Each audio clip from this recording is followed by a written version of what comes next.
With work starting any minute, I had no choice but to sprint all the way to the factory. I wanted to grab breakfast on the way, only to find that even the cheapest coffee had gone up from 3 minutes to 4 minutes. Even so, my friend and I had to buy it. We had to work 14 hours of high, minus intensity shifts, and coffee was a must-minus have to stay awake in the factory. There were always poor souls whose time countdown hit sorrow every day. Even if they lay dead on the street, no one paid them any mind. After all, everyone was too busy just worrying about their own survival to care about anyone else. Just staying alive is already a struggle. Finally, I made it through the day and went to collect my wages, only to be shocked that my pay was half of what it usually was. When I questioned the supervisor, he actually deducted my overtime pay on the excuse that I hadn't met the task quota. But besides cursing him under my breath, there was nothing I could do about it. Dejected, I went to a bar to drown my sorrows with friends and accidentally ran into a centenarian millionaire. He spent time like water, and he still had over 100 years left on his arm.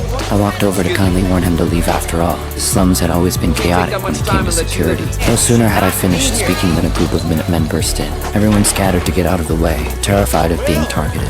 It was obvious that the Minutemen's target was the millionaire. My friend quickly pulled me to leave, but I chose to stay behind. The Minutemen didn't kill the millionaire outright. Instead, they proposed a game of arm wrestling with him. They said if he won, they'd let him go.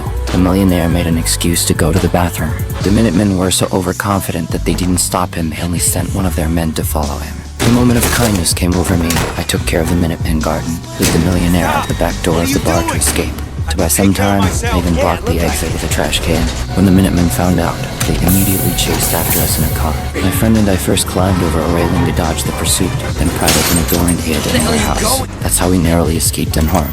But the millionaire laughed disaffably, saying he had no intention of living to return to the wealthy district. He had lived for 105 years, spending every day in a life of luxury and debauchery, and had long had thoughts of taking his own life. He had snuck into the slums this time, just to see the real world outside, because he knew the dark truth behind the world's rules. The upper class divided the world into multiple times, owned some places, had ridiculously high prices, while others had terrifyingly high tax rates.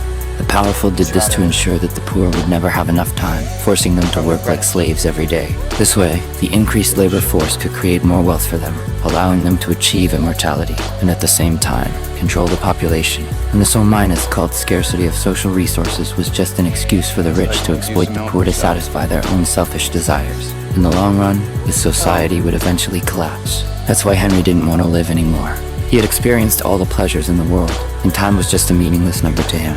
Immortality hadn't brought him true satisfaction. Instead, it had trapped him in endless emptiness and boredom. He asked me if he had as much time as I do. What would you do? I can tell you one thing. If I had all that time, I sure as hell wouldn't waste it.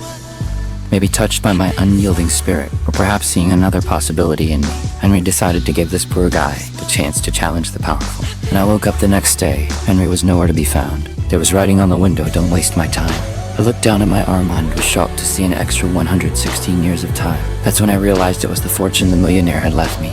Looking across from the window, Henry was sitting alone on the bridge, the time on his arm decreasing little by little as he waited quietly for death to come. By the time I ran to the bridge, the millionaire had already lost all signs of life, and this scene was just recorded by a camera not far away.